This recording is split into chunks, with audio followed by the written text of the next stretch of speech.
Renungan Malam Seiman ditulis oleh Dr. Kathleen Lewijaya Kuntaraf dan Pendeta Dr. Jonathan Kuntaraf. Judul renungan kita adalah Pemilikan Allah. Ayat intinya diambil dari Matius 25 ayat 14. Sebab hal kerajaan sorga sama seperti seorang yang mau bepergian ke luar negeri, yang memanggil hamba-hambanya dan mempercayakan hartanya kepada mereka. Sama seperti yang disebutkan pada ayat inti ini, di mana seorang mempercayakan hartanya kepada hambanya untuk dikelola. Demikian juga lah dengan kehidupan kita ini. Ada 4 area dasar yang diberikan Tuhan kepada kehidupan kita ini, yaitu tubuh, kemampuan-kemampuan, waktu, dan kepemilikan materi. Sebagai tambahan, juga kita diberi kuasa untuk memelihara bumi di sekitar kita. Marilah kita lihat sekilas 3 area dasar yang diberikan Tuhan kepada kita. Yang pertama adalah penata layanan tubuh. Umat Allah adalah penata layanan atas tubuh mereka sendiri. Sebagaimana tertulis dalam Lukas 10 ayat 27, kita harus mengasihi Allah dengan segenap hati kita, jiwa kita, kekuatan kita, dan akal budi kita. Orang-orang Kristen mendapat hak istimewa untuk mengembangkan kekuatan jasmani dan pikiran mereka sampai pada kemampuan dan kesempatan mereka yang terbaik.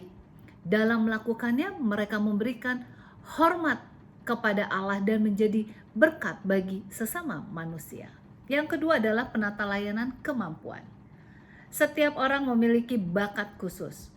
Seseorang mungkin memiliki talenta dalam musik, sedangkan yang lain mahir dalam keterampilan seperti menjahit atau mengenal mesin dari kendaraan dan sebagainya. Ada yang mudah untuk bersahabat dan cepat membaur dengan orang lain. Sedangkan yang lainnya secara alami lebih cenderung untuk hidup menyendiri. Nah, semua kemampuan ini patut digunakan untuk kemuliaan nama Tuhan. Yang ketiga, penata layanan waktu. Sebagai penata layanan yang setia, kita memuliakan Allah dengan menggunakan waktu kita dengan sebijaksana mungkin.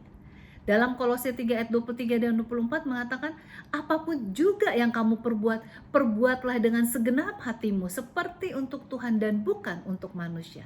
Kamu tahu bahwa dari Tuhanlah kamu akan menerima bagian yang ditentukan bagimu sebagai upah. Kristus adalah Tuhan dan kamu hambanya. Nah, Alkitab dalam Efesus 5 ayat 15 dan 16 mengingatkan kita supaya tidak bersikap seperti orang Babel, tetapi seperti orang arif. Dan pergunakanlah waktu yang ada, karena hari-hari ini adalah jahat. Seperti Yesus, kita haruslah melakukan pekerjaan yang dikerjakan Bapa kita.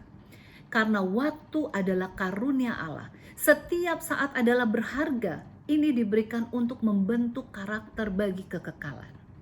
Penata layanan yang setia akan waktu kita berarti menggunakannya untuk mengenal Tuhan kita, untuk menolong sesama manusia serta memberitakan Injil.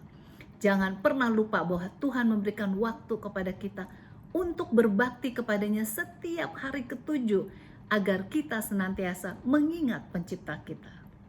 Kiranya kita menggunakan tubuh dan semua kemampuan serta waktu yang diberikan Tuhan kepada kita hanya untuk kemuliaan namanya. Tuhan Yesus memberkati.